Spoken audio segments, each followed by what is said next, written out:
Today, we're talking about these interesting, mysterious product recall messages that a lot of clients and brands that we've talked to keep receiving. In a lot of cases, there is no recall present, I think it's fair to say.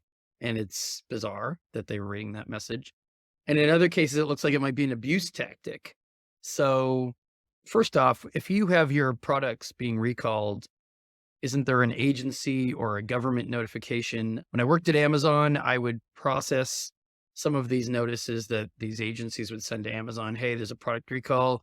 Take these listings down, inform the sellers of this. Like I was involved in the Amazon process. But since we've been consulting, I don't remember anyone getting a recall notice that wasn't there or didn't exist. So usually CPSC is the government agency that would be notifying whoever about the recall, Right. or the seller itself. So you as the manufacturer are supposed to be the one notifying people of the recall. And if not you, then the CPSC. This is one of those cases where, my favorite Amazon game is this incompetence or abuse, where products are being flagged as being recalled. Is it somebody hitting the wrong thing in the system, or Yeah. is it somebody sabotaging your listing? And honestly, at this point, it could go either way. And then it's probably a mixture of both. Some cases are probably somebody doing the wrong thing internally by accident, and some of it is probably people sending false reports regarding Right. recalls. Right. I think it's an abuse tactic. It's hot right now. I think people are, yeah, some of them are right click errors, and the investigators are just screwing up the messaging as they often do. The rest of it is competitors' abuse and competitors making false allegations about recalls.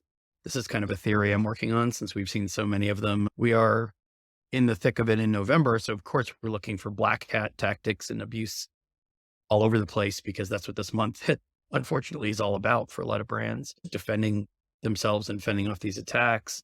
But I'm starting to wonder if competitors are making fake allegations of a product recall. Would they be falsifying paperwork? They're putting this in front of Amazon and saying, hey, this product should be recalled.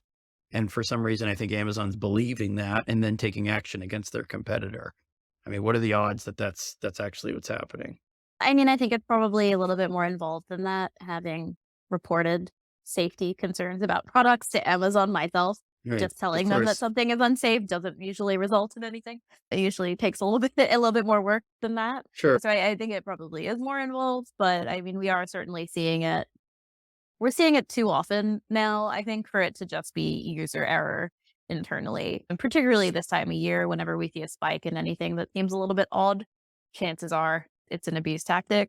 And honestly, Mm. like, not to encourage the black hats, but it's a good way of getting somebody's listing taken down for a longer period of time, because you either have to convince Amazon that your product was not subject to a recall, or you have to try to convince them that the inventory that they have is not subject to a recall. Right. And otherwise, they want you to remove all inventory before they'll even consider reinstatement. So first of all, it's going to be confusing to whoever's getting that notice whose product hasn't been recalled. So that's going to take time for them to process. And then it's a matter of checking to make sure that it isn't actually subject to a recall.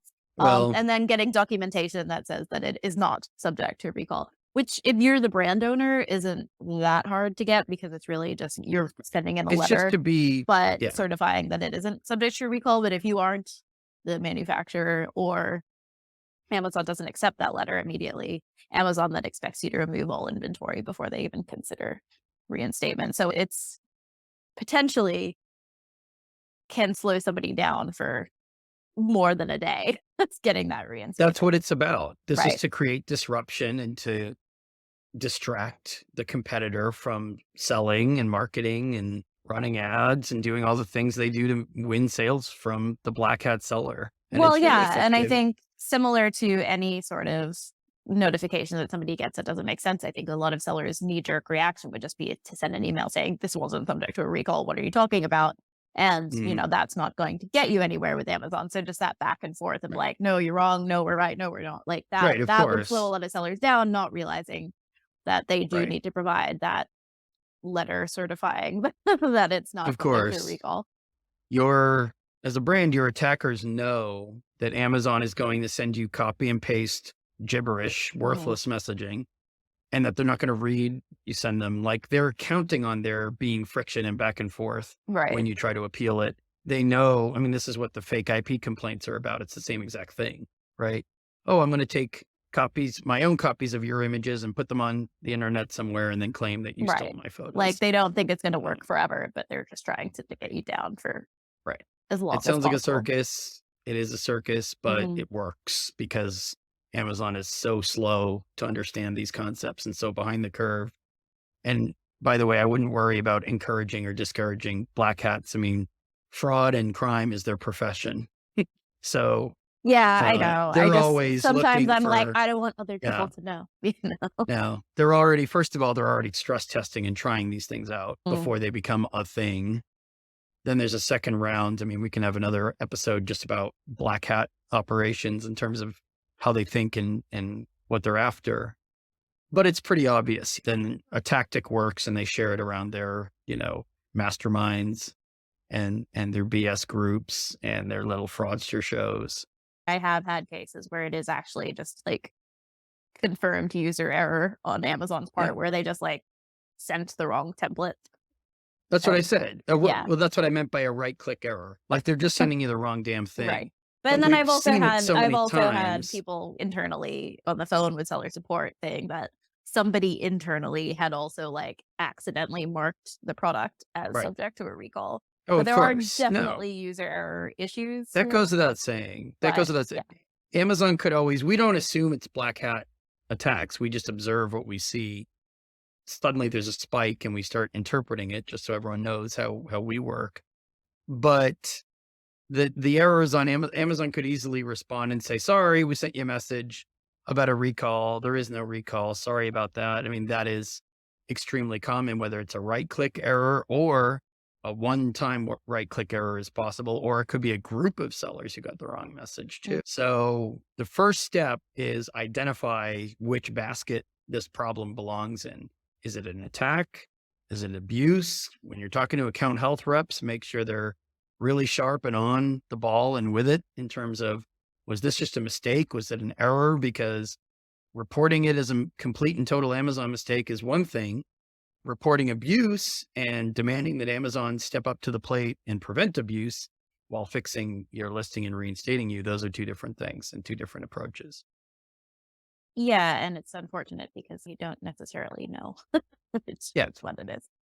right. I understand you might need help interpreting, which is one reason we're talking about this today. A lot of times in mid to late November, you don't really have time to spend sifting through all these details and trying to figure out what's happening to you. And that is one reason why we respond, extra quickly during this high revenue holiday peak. But we do discourage people from guessing or supposing things or looking on the forums and saying, hey, that sounds like what happened to me. I'm just going to assume it is, and I'm going to start drafting an appeal on that basis. A little more research and a little more work goes into it.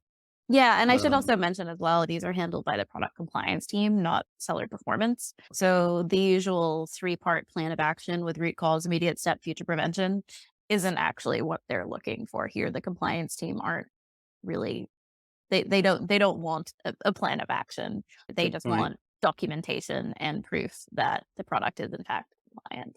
So don't waste your time putting together a plan of action for this. It's not going to the team that wants a plan of action. And honestly, like, what would the root causes even be? No, disputes and protesting and action Amazon's taken, do that in plan of action Yeah. format. A lot of people do that, I think, Right. because they're listening to the wrong thing or they're reading some whacked out article or they're on Well, the forums and getting bad advice. it's just But, on the account health dashboard. It doesn't show you which team it's being routed to. So if you're not handling things yeah, all the time like we are, you don't necessarily realize that it's going to a different team. true. And it's a good occasion to remind people, read the message very closely. Don't assume they want a plan of action. They might not even be asking you for one. We've seen Right. a few people write a POA and send it to us to review it before they send it in. And then we look at the original notification and there's no mention of plan of action in there anywhere. So I think they were just making assumptions. Make sure, you're not blowing half a day writing a plan of action if it's not even what's being asked for. Right, exactly. Outside of compliance. I mean, even for other things. So again, We know Q4, peak holiday, you're distracted, you've got a lot going on, but the details matter on these cases. And whether or not it's a complete Amazon screw up and they sent you the wrong template or a black hat attack, two totally different outcomes, two totally different things. Do not waste time writing the wrong kind of thing and sending it in because Amazon could just respond saying, we have no idea what you're talking about. Actually, they'll probably just respond with the original notification. Right. Or they might just copy and paste the original. Yeah. They love doing this at this time of year, especially just to get some of these emails out of the queues so that they can stay within their SLAs, their service level agreements. Yeah, and additionally, compliance are looking for documentation here. That doesn't mean they want all documentation about absolutely anything. They want Right. specific documentation showing, in this case, that the product has not been subject to a recall. Potentially, they may ask you for test reports depending on the type of product. Don't send them a Mhm. bunch of extraneous documentation that has nothing to do with anything that they're asking for. Because once again, the investigators have a limited amount of time to review this. If we send a bunch of extraneous information, chances are they're just going to reject it to get it off their desk and to keep within their KPIs. And take with a grain of salt whatever you hear from an account health rep or a seller support Oh, account rep health reps can't really see anything to do with when compliance. I'm noticing more guessing and more, maybe it's this, No. maybe it's that. I can't really see. I don't really know. And those are the only people you can call and talk to. Right. And even though it About is on the these account types. health dashboard, they don't have access to the notes like they do for seller performance Yeah. cases. Take it with So a grain of salt. whatever they say is most likely going to be a guess. Right. We know this is vaguely frightening and somewhat confusing in some respects. If you have any questions on it, please let us know.